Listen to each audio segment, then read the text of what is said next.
Seruan terhadap masyarakat tersebut disosialisasikan oleh Burung Indonesia yang turut serta dalam pameran The 50 Indonesian Climate Change Education Forum and Expo di Assembly Hall Jakarta Convention Center, Gelora Bung Karno, Senayan, Jakarta. Menurut Resource Development Officer Burung Indonesia, Cecilia Yulita Novia, Indonesia sebenarnya sangat kaya akan keragaman burung. Tercatat ada sekitar 1.666 jenis burung yang ada di Indonesia.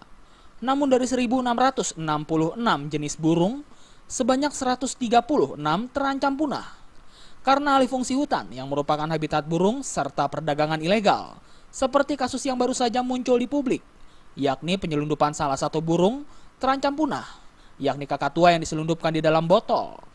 Padahal menurut Novia, berbicara melindungi burung sebenarnya bukan sekedar menangkar saja, namun hal utama menghindari punahnya sejumlah jenis burung adalah melindungi habitatnya yang belum disadari oleh masyarakat luas. Untuk itu, bagi pencinta burung sebaiknya menikmati keindahan suara dan bulunya bukanlah dengan memelihara, namun membiarkannya bebas di habitatnya.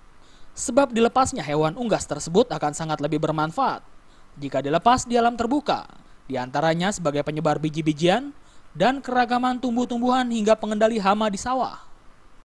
Jadi selain penyebar tumbuh-tumbuh biji-bijian dan untuk keragaman tumbuhan, itu juga berfungsi sebagai pengendali hama. Di beberapa daerah itu sudah dikembangkan penangkaran burung hantu. Sekarang kan sawah banyak serangan hama tikus gitu, Mbak. Nah, ketika kebanyakan mereka petani-petani kan membasminya dengan mungkin dengan kimia, dengan cara kimia atau dengan dikejar bareng-bareng gitu kan, dengan cara tradisional seperti itu. Sebenarnya fungsi itu bisa dibantu dengan burung hantu itu. Mereka predator alaminya. Ketika alam itu sudah mengatur sedemikian rupa, ketika ada yang timbang, ledakan populasi yang lainnya akan luar biasa gitu. Kayak serangan ulat bulu. Betapa bingungnya kita gitu. Kita harus semprot-semprot seperti itu. Itu sebenarnya sebagai tanda bahwa predator alaminya hilang. Siapa? Burung juga. Novia menambahkan, jika ingin mendengar suara dan menikmati keindahan burung sebenarnya sangatlah mudah, tanpa harus dikandangkan.